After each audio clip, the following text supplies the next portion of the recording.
Je vous salue en cette matinée où nous croyons qu'il y a une parole qui va littéralement nous propulser vers l'avant. Et ce matin, le thème n'est rien d'autre que échelle de destinée. Échelle de destinée. Mahatma Gandhi a dit une chose, l'homme devient souvent ce qu'il croit être. Gandhi exprime par cette citation le pouvoir des croyances et des attentes dans la formation de notre destinée. Échelle de destinée. Qu'est-ce qu'on veut dire par là? Monter sur l'échelle de la destinée nécessite de dépasser les limitations du passé et de se projeter vers un avenir rempli de potentiel. Il y a quelqu'un peut-être qui se sent et se dit, waouh, j'ai l'impression d'avoir une destinée, j'aime pas là où je sens que je suis appelé quelque part, mais comment m'y prendre? L'écart est tellement immense. Ça a l'air être d'un rêve utopique qui n'arrivera peut-être jamais. Regarde mon âge, regarde mes ressources, regarde mes capacités, regarde mes lacunes, mes carences.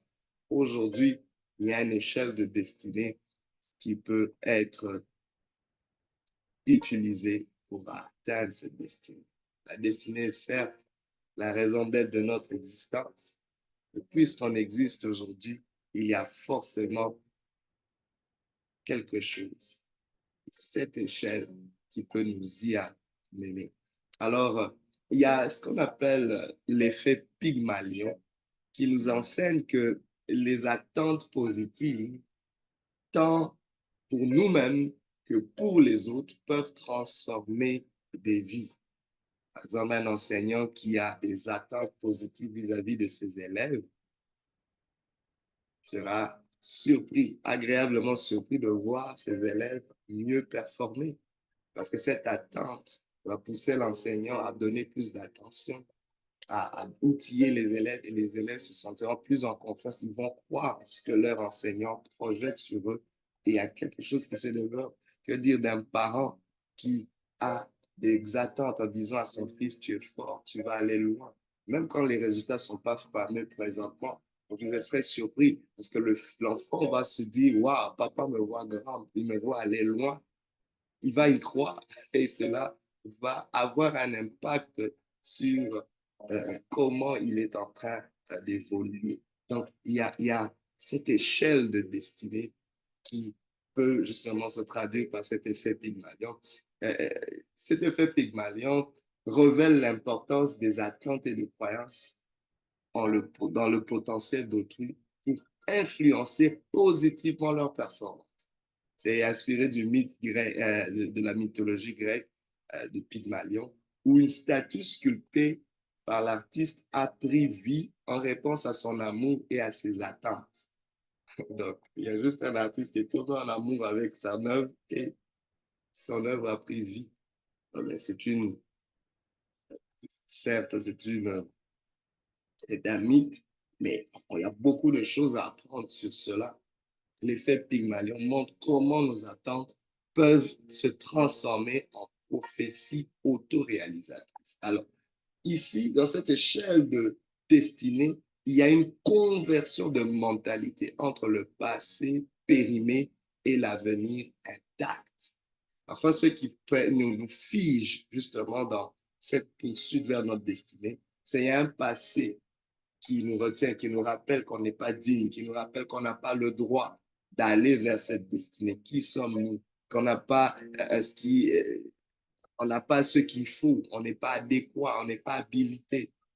Mais laissez-moi vous dire, il faut dire à ce passé qu'il est périmé, il est périmé. On n'a pas besoin de consommer ce passé. Mais il faut donc une conversion de mentalité entre un passé périmé et un avenir intact. La bonne nouvelle, c'est que notre avenir est encore intact.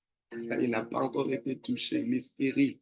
Donc, on ne veut pas le contaminer par ce passé-là. Il nous attend.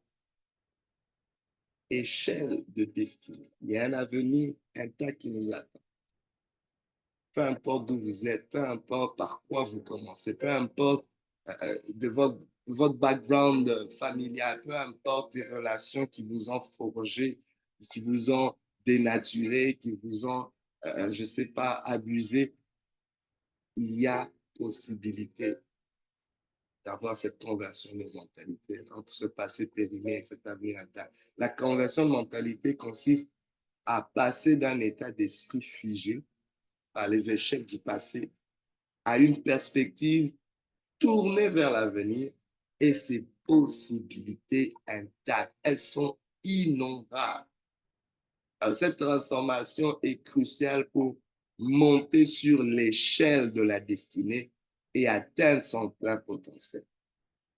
Et voici comment cet effet Pygmalion peut jouer un rôle central dans cette conversation. Alors, on aimerait comprendre pourquoi c'est si important. Vous savez, nos attentes envers nous-mêmes et envers les autres façonnent notre réalité. Ça, c'est un fait. Ça façonne, les attentes sont puissantes.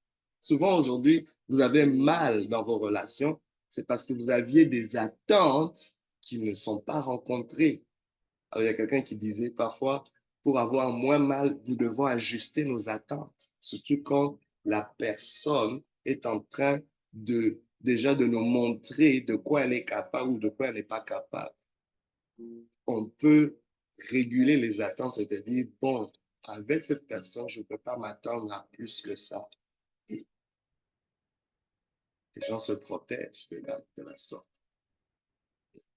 Inversement, on peut aussi amener des transformations en ayant des attentes qui vont conduire un changement, une transformation de la réalité présente. Alors, lorsqu'on adopte une mentalité tournée vers l'avenir, on se donne la chance de se libérer des chaînes du passé. L'effet Pygmalion nous enseigne que croire en nos capacités et en celles des autres peut créer un environnement où la croissance et l'amélioration deviennent possibles. Alors, même dans les Saintes Écritures, nous voyons souvent ce principe à l'œuvre. Comment, par exemple, la conversion de mentalité se fait par étapes. Elle se fait par étapes, c'est un processus. Premièrement, nous devons reconnaître le passé périmé. On doit le reconnaître, on ne doit pas l'ignorer. Accepter les échecs et les erreurs du passé comme des leçons. C'est là le point de départ, la première part de l'échelle.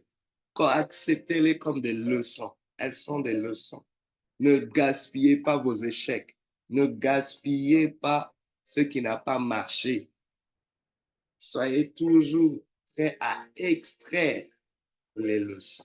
C'est une école. Si ça n'a pas été une réussite, si ça n'a pas été un succès, c'est une école. On ne gaspille rien. Alors, non, on ne doit plus les voir comme des entraves, mais comme des leçons. Et on voit l'apôtre Paul dans les Saintes Écritures, par exemple, qui a été persécuteur des chrétiens avant de devenir l'un des plus grands apôtres. Il a choisi de laisser son passé derrière lui et se concentrer sur son appel divin. On voit dans le livre de Philippiens. La deuxième étape vers cette conversion de mentalité, c'est de reformuler les attentes. Reformuler les attentes. Adopter une vision positive et des attentes élevées envers soi-même et les autres. Vous n'irez pas au-delà de vos attentes. Si vos attentes sont limitées sur vous-même, vous ne pouvez pas faire mieux que ça. Votre esprit va le refuser, l'environnement va refuser de vous le donner. La Bible dit différemment, il te sera fait selon ta foi. Jésus le disait tout le temps. Il te sera fait selon ta foi. Et donc, regardez ce que Jésus-Christ fait, par exemple. En choisissant ses disciples, il voyait en eux non pas des pécheurs ordinaires, mais des futurs leaders et bâtisseurs de l'Église. Il dit, suivez-moi, je ferai de vous des pécheurs d'hommes. Il voyait un potentiel. Et c'est pour ça que ces hommes qui étaient dans leur business de pêcherie ont laissé tout parce qu'il leur a fait miroiter quelque chose qu'ils ne pensaient pas devenir. On leur a projeté des attentes sur eux qui étaient comme, waouh, on veut aller vers cela. Alors, la troisième étape vers cette conversion de mentalité serait agir en accord avec ces nouvelles attentes. Il ne suffit pas juste de les reformuler, de les ajuster, mais agir en accord avec ces nouvelles attentes. Comportez-vous comme si le succès était inévitable. Voilà. Parce que parfois, les gens vont marcher comme si le succès était inatteignable. Déjà, vous êtes en train de vous tirer la balle sur le pied en disant, wow, non, à quoi bon poursuivre quelque chose auquel vous ne croyez pas atteindre? Non. Cela peut inclure la recherche active de nouvelles opportunités, l'apprentissage de nouvelles compétences et l'entourage de personnes qui partagent cette mentalité positive. Donc, nous devons être conséquents, agir en accord avec ces nouvelles attentes. Et dernière étape, on devrait encourager et soutenir autrui. Regardez autour de vous. À qui pouvez-vous appliquer cet effet Pygmalion? L'effet Pygmalion fonctionne non seulement pour soi-même, mais aussi pour ceux qui nous entourent. Cela peut amener une meilleure qualité de nos relations. En encourageant et en croyant en leur potentiel, on peut aider les autres à gravir eux aussi les échelons de leur destinée. Il y a quelqu'un qui a dit, c'est très solitaire au sommet.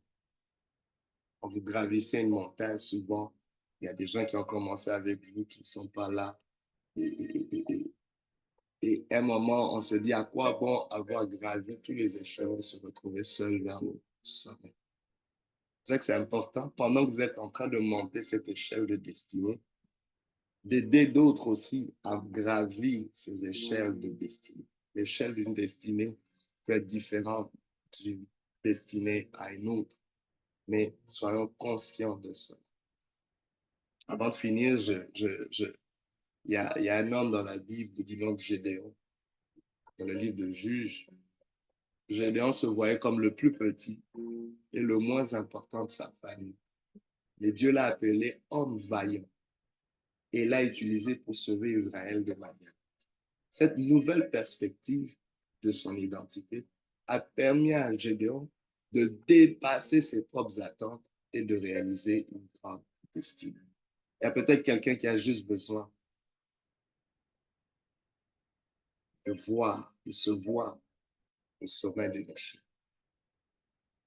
C'est possible. C'est atteignable.